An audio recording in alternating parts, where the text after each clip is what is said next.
Good morning students, welcome to my channel Study Locker. बच्चों, आज हम 6 क्लास की वर्कशीट करने जा रहे हैं, 14th वर्कशीट, और हमारा टॉपिक है विविधता को प्रभावित करने वाले भौतिक कारक।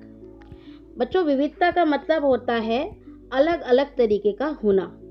जैसे कि हमारे देश में आपको हर तरीके की जलवायु मिल जाएगी, हर तरीके की भौगोलिक स्थिति मिल जाएगी। जैसे कि आप पठार मिल जाएगा तो आपको समतल भी मिल जाएगा, मैदान मिल जाएंगे, जंगल मिल जाएंगे, पठार मिल जाएगा, तटीय क्षेत्र मिल जाएगा, ऐसी जगह मिल जाएगी जहाँ बिल्कुल बारिश नहीं हो रही, और ऐसी जगह मिल जाएगी जहाँ हमेशा बारिश हो रही है। तो हर तरीके की जलवायु हमारे देश में प्राप्त हमें हो जाती है। तो आज हमने इससे पहले भी विविधताएं ही देखी थी कि विभिन्न प्रकार की जब विभिन्नता होती है, विभिन्नता का मतलब अलग अलग तरीके का होना, तो वो विविधता कहलाती है, जो प्रत्येक वस्तु, जीव, समाज की विशेषताओं को दर्शाती है। मतलब जो विविधता है वो अलग अलग तरीके की वस्तुएं, वहाँ के रहने वाले लोग, वहाँ के समाज की विशेषताओं को बताता है। ठीक, इस वर्कशीट में पता करते हैं कि क्या भूगोल विविधता को प्रभावित करती है। क्या हमारी जो भौगोलिक आकृतियां हैं या भौगोलिक जो आकृति के, जैसे कि कहीं पठार है तो वहाँ की जलवायु पे उसका क्या असर है, कहीं पहाड़ है, कहीं बर्फ जमा हुआ पहाड़ है, तो उसका क्या असर पड़ रहा है जलवायु पर। तो हम आज ये देखेंगे कि क्या क्या प्रॉब्लम्स आती है या किस तरीके का वहाँ माहौल होता है। आज हम यहाँ पर 2 क्षेत्रों के बारे में पढ़ेंगे, एक लद्दाख जो कि बहुत ही ठंडा इलाका है, और दूसरा हम पढ़ेंगे केरल के बारे में। केरल जो कि उष्णकटिबंधीय क्षेत्र में आता है, यहाँ पर गर्म इलाका है, ये तटीय है, और ये जो क्षेत्र है पहाड़ी वाला है। चलिए लद्दाख और हम जम्मू कश्मीर को देखते हैं। लद्दाख जम्मू कश्मीर के पूर्वी हिस्से में पहाड़ियों में बसा एक रेगिस्तानी इलाका है।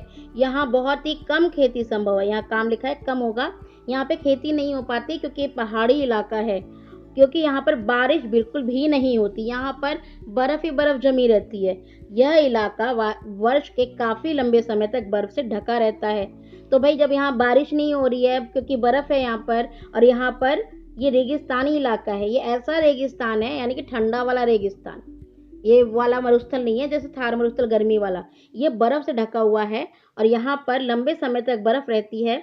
तो पीने के पानी के लिए भी लोग क्या कहाँ से मिलता है, जब गर्मी में महीनों में पिघलने में वाली जो बर्फ है ना, उसके लिए उनको पानी मिलता है, फिर उसी को सेव करके संभाल करके रखते हैं। ये ऐसी जगहों पर चले जाते हैं जहाँ पर पानी उन्हें आसानी से उपलब्ध हो जाए।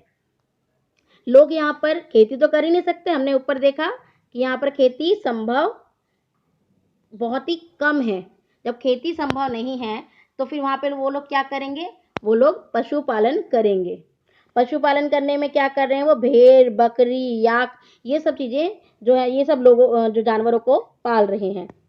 आपने भेड़, बकरी और याक भी एक ऐसा ही जानवर होता है, उसके ऊपर काफी बाल होते हैं, बड़ा सा, वो आपको दिखने में गाय जैसा ही दिखेगा, पर उसके ऊपर बाल बहुत ज्यादा होते हैं। ठीक, यहाँ पर एक विशेष प्रकार की बकरी भी पाई जाती है जिससे कि पश्मीना ऊन पैदा होती है। आपने सुना होगा पश्मीना शॉल बहुत महंगी होती है, बहुत सॉफ्ट होती है, और बहुत ही अच्छी क्वालिटी की होती है, कश्मीर की फेमस है ये।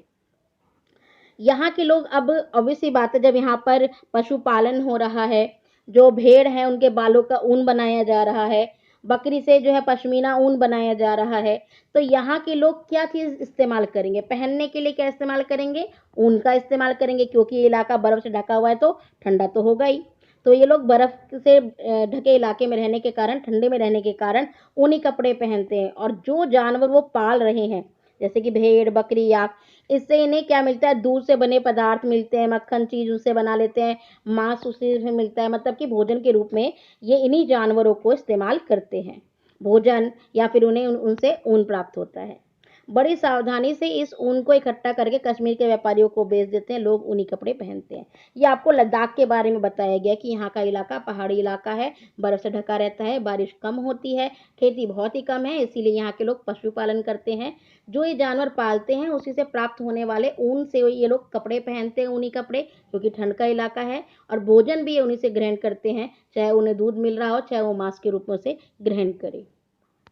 ठीक, पहला क्वेश्चन, लद्दाख के लोग ऊनी कपड़े क्यों पहनते हैं? जैसा कि मैंने ऊपर बताया कि लद्दाख जम्मू कश्मीर के पूर्वी हिस्से में पहाड़ियों में बसा हुआ इलाका है, तो ये काफ़ी लंबे समय तक बर्फ से ढका रहता है, यहाँ ठंड ज़्यादा रहती है और इसीलिए ये लोग ऊनी कपड़े पहनते हैं। जो जानवर वो पाल रहे हैं उन्हीं का ऊन वो पहन रहे हैं।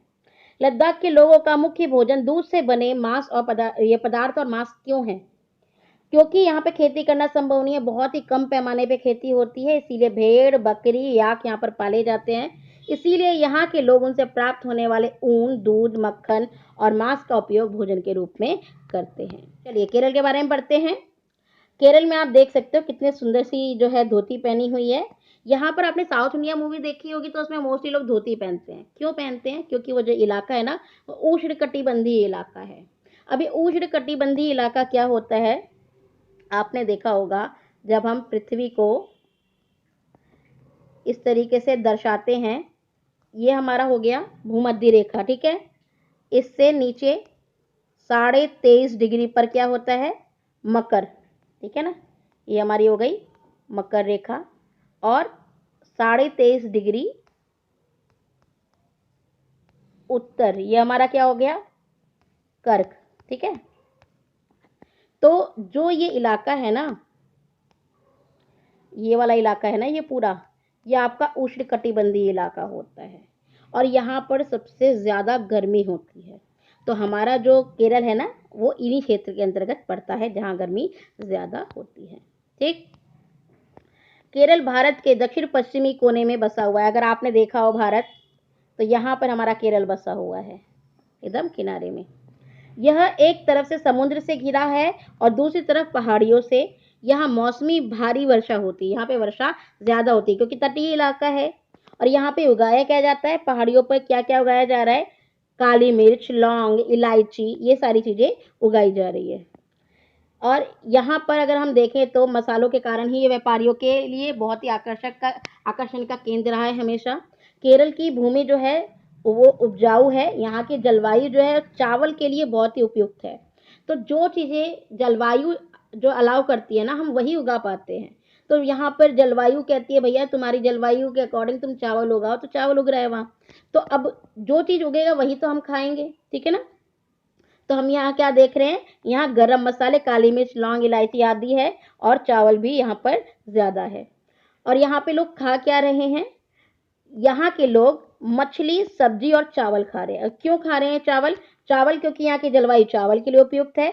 ये मछली क्यों खा रहे हैं? क्योंकि तटीय इलाका है, यहाँ सब पानी है, इधर सब इलाका पानी है, तो केरल हमारा इधर से पानी है। अब पानी समुद्र में जो है मछली तो बहुत ज़्यादा वहाँ पे मात्रा में उपलब्ध हो जाएगी। तो जो चीज़ वहाँ उपलब्ध होगी लोग उसी को भोजन के रूप में ग्रहण करेंगे, ठीक है ना। तो इसलिए ये लोग मछली और जो है चावल यहाँ पर ज़्यादा खाते हैं। केरल का पारंपरिक पहनावा है धोती, इसे मुंडू कहते हैं, जो धोती पहनी हुई है ना।